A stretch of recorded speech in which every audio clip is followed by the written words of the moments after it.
وَنُنَزِّلُ مِنَ الْقُرْآنِ مَا هُوَ شِفَاءٌ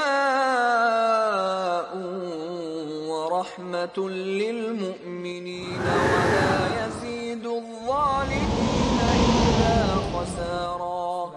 Assalamualaikum warahmatullahi wabarakatuh. Alhamdulillah, di masa yang seperti ini kita membutuhkan tausiah, kita membutuhkan qala Allah wa qala Rasulullah sallallahu alaihi wasallam. Hati yang bercampur aduk antara takut yang nyata di hadapan kita atau kadang seperti kita takut pada sesuatu yang enggak jelas. Saatnya kita bersikap sebagaimana diajarkan Nabi sallallahu alaihi wasallam. Yang pertama, kita perlu tahu bahwasanya dinullah bainal ghali wal jafi, bainal ifrat wa tafrid fil wasat, wa khairul amr awsatuha. Sebaik-baik perkara adalah di tengah. Tidak boleh ekstrem kanan, tidak boleh ekstrem kiri. Begitu pula ketika kita menghadapi kondisi yang sekarang ada di hadapan kita, kita harus bersikap di tengah. Tidak boleh kita takut berlebihan, nggak boleh kita juga ekstrem kiri, nggak punya rasa takut sama sekali. Ekstrem kiri contohnya orang-orang yang mengentengkan, orang-orang yang bermudah-mudahan, orang-orang yang tidak mengambil sebab, orang-orang yang sok berani masuk ke tempat wabah, bercampur dengan orang-orang yang sudah terjangkit virus wabah.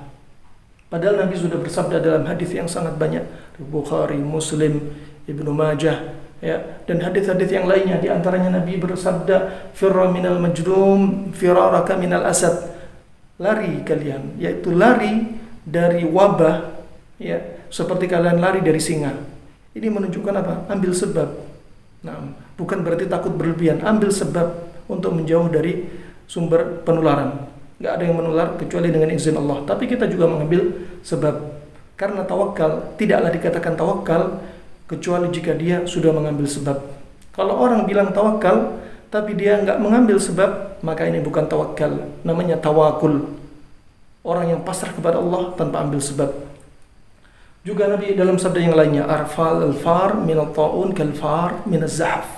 Orang yang lari dari wabah seperti ta'un ini, ya, dia lari seperti lari dari medan perang. Hitungannya dosa besar. Ya, adapun ulama khilaf apakah wabah ini masuk ta'un apa enggak? Khilaf para ulama, ada yang mengatakan ta'un itu seperti lepra, ya. Tapi dari keumuman istilah sebagaimana disebutkan dalam Umdatul Qari, bahwasanya ta'un adalah dinamakan ta'un karena li'umumi musabihi wa sur'ati qatlih, karena cepatnya menyebar dan cepat membunuh. Dan ini sangat bahaya. Virus ini sangat membahaya, cepat nyebar dan juga bisa membunuh. Kemudian kita juga nggak boleh ekstrem kanan.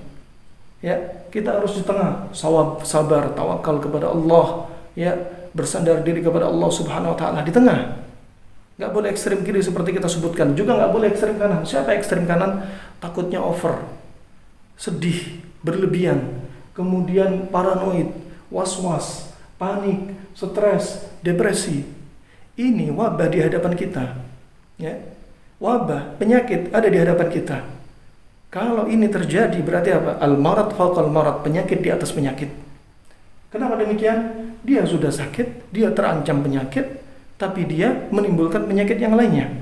Coba kalau kita lihat hadis dan ayat yang disebutkan Allah Subhanahu wa taala dan Nabi sallallahu alaihi wasallam. Pertama dari hadis Nabi sallallahu alaihi wasallam riwayat Tabrani disahkan Syalbani, Allahumma inni a'udzubika min jaris su' wa min zaujin tushayyibuni qabla al-mashib. Ya Allah, aku berlindung kepadamu dari tetangga yang jelek, dari pasangan hidup yang membuat rambutku beruban sebelum waktunya. Ya subhanallah, tetangga yang jelek bikin kita sedih, bikin kita sesak dada, bikin kita banyak mikir. Ya, begitu pula pasangan hidup yang tidak cocok, ya, bikin saling membuat stres, tekanan batin. Akhirnya apa? Timbullah uban, rambut putih sebelum waktunya. Ya subhanallah. Karena terlalu sering sedih, timbul uban sebelum waktunya. Kemudian ayat sebagaimana disebut dalam surat Yusuf ayat 84, wa abyaddat aynahu minal huzni fahuwa kadhim. Dan kedua mata Nabi Ya'qub itu memutih Karena apa? Karena sedih yang menumpuk. Disebutkan oleh sebagian mufassirin, yaitu Nabi Yakub sedih ketika kehilangan Nabi Yusuf yang sangat tampan. Kemudian dapat kabar saudaranya Nabi Yusuf dikatakan Bunyamin, ya, dia juga hilang juga. Yang mukanya dia padahal mirip Nabi Yusuf yang dia cintai, kehilangan juga. Jadi sedih dia numpuk. Kemudian sedih ini berlalu sekitar 6 tahun. Kebutaan pada mata bapaknya Nabi Yakub ini sekitar 6 tahun. Dan rasa sedih yang dirasakan oleh Nabi Yakub, bapaknya Nabi Yusuf, sekitar 30 tahun lebih. 6 tahun dia buta.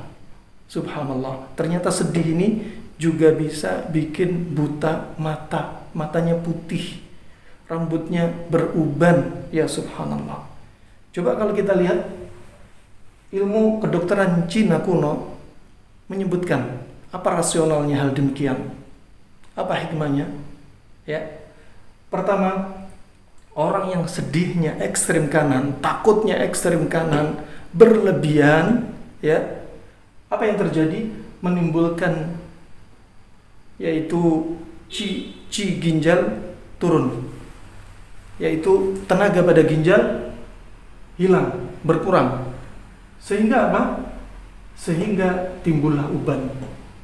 Perlu diketahui, orang kalau stres, orang sedih berlebihan, orang yang depresi, ketakutan berlebihan, sesungguhnya kalori dia hilang, ya, seperti dia hilangnya kalori seperti mengitari lapangan sepak bola 7 kali.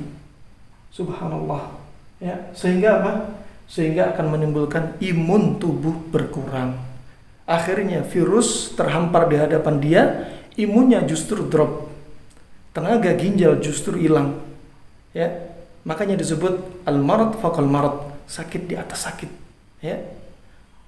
Kemudian adapun menurut teori kedokteran modern, ya, orang yang ekstrem kanan, ketakutan berlebihan, sedih berlebihan, yang over, paranoid, was-was, depresi, stres, ya, menyebabkan apa? Pertama, menyebabkan hormon kesenangan endorfin tidak keluar, ya, tidak keluar, sehingga badan dia semakin kurus, kering, ya, kemudian tensi naik, kemudian juga rambut beruban, ya. Nah, adapun teori yang lainnya, kenapa matanya Nabi Yakub menjadi putih seperti pada kasus katarak?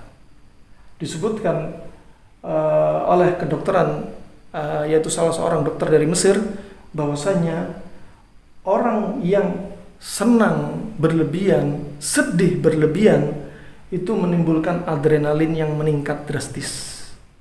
Apalagi Nabi Yakub sedihnya sekitar 30 tahun. Sehingga 30 tahun ini adrenalin dia terus meningkat, menyebabkan insulin turun, sehingga menyebabkan gula dalam darah naik. Gula dalam darah naik terus menerus, sehingga menyebabkan katarak, lapisan putih pada pupil, ya. Oleh karena itu, subhanallah, ayat berikutnya dari surat Yusuf, ayat yang setelahnya disebutkan oleh Allah Subhanahu wa taala, idhabu biqamisi hadza fa'alquhu ala wajhi abi ya'ti basira. Kata Allah Subhanahu wa taala menyebutkan bagaimana wasiat Nabi Yusuf, ya, kepada saudara-saudaranya, ya, pergilah kalian dengan gamisku ini, dengan bajuku ini, kemudian letakkan pada wajahnya, wajah bapakku, ya'ti basira, maka dia akan bisa melihat. Ya, ini tidak menutup kemungkinan, dua kemungkinan. Yang pertama, ini mukjizat dari Nabi Yusuf dan Nabi Yakub. Ketika mendapati pakaian Nabi Yusuf, Nabi Yakub langsung bisa melihat.